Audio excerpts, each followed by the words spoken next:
The stones do not speak, but they remember everything. There is a place in southern Africa where silence feels heavier than sound. Massive stone walls rise without mortar, stacked with impossible precision, forming a city that should not exist, at least not according to the stories that were told for centuries.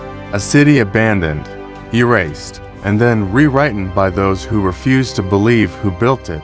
This is the story of Great Zimbabwe, Africa's forgotten empire, buried under myth, denial, and deliberate distortion.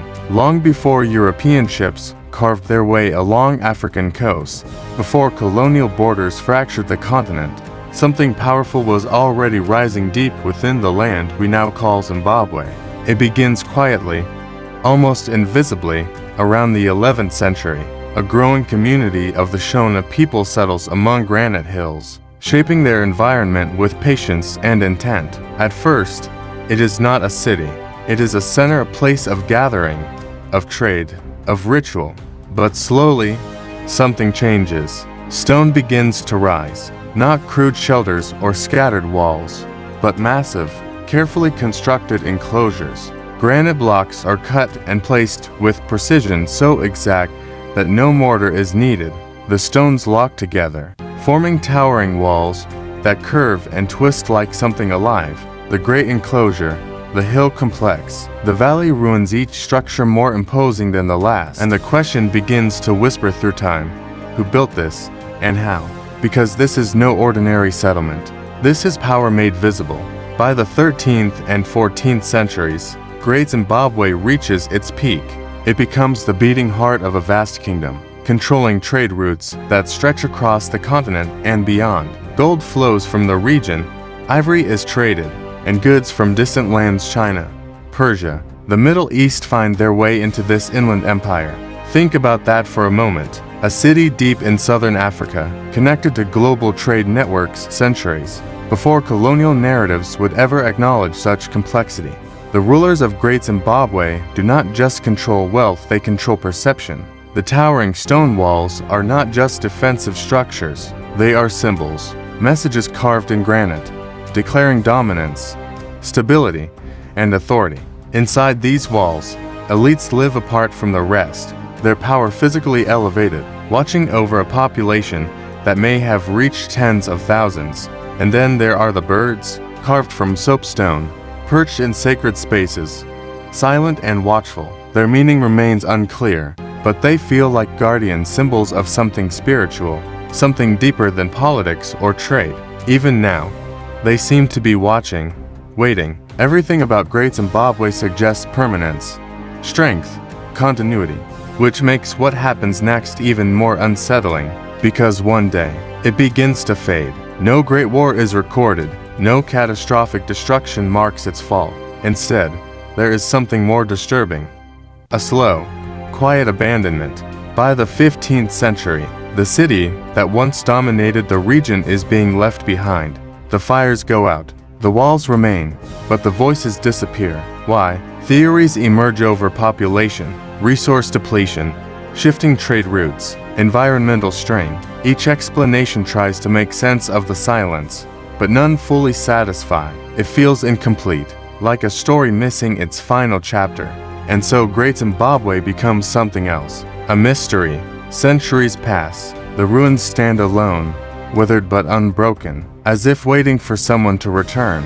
But when outsiders finally arrive, they do not come with curiosity alone, they come with assumptions. When European explorers encounter Great Zimbabwe in the 19th century, they are confronted with something that challenges everything they believe about Africa: a massive, sophisticated stone city, built without European influence. It does not fit their narrative. And so, instead of changing the narrative, they change the story. Some claim it was built by the Phoenicians. Others suggest it was the lost city of biblical figures, or the work of mysterious outsiders from distant lands, anyone but the local African population. Because to admit that African civilizations built something, this advanced would shatter the foundation of colonial ideology. So they rewrite history. Archaeologists, some driven more by bias than evidence, dismiss local knowledge. Oral histories from the Shona people are ignored. The obvious is denied. Great Zimbabwe becomes a battleground, not of weapons, but of truth. For decades, the lie persists, but truth has a way of surviving, even when buried.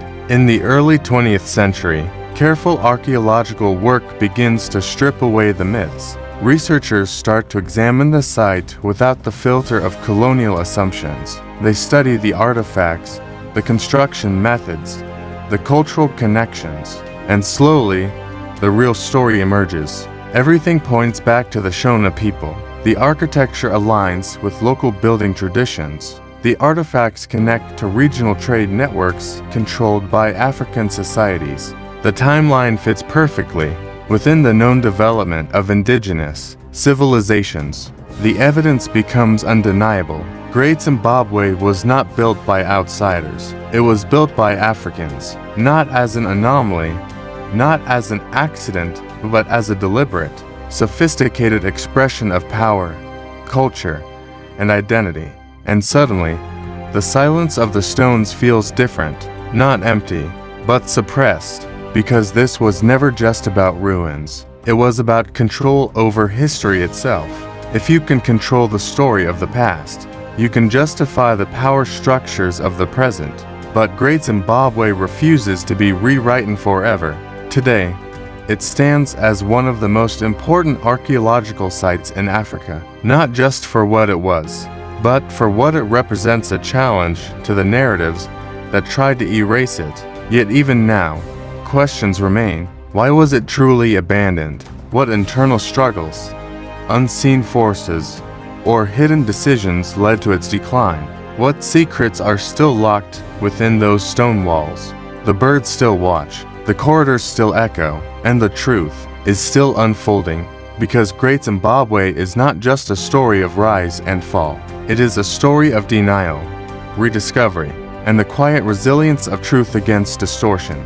The stones do not speak, but if you listen closely, they are still telling their story. And maybe the most unsettling part of all is how long the world refused to hear it.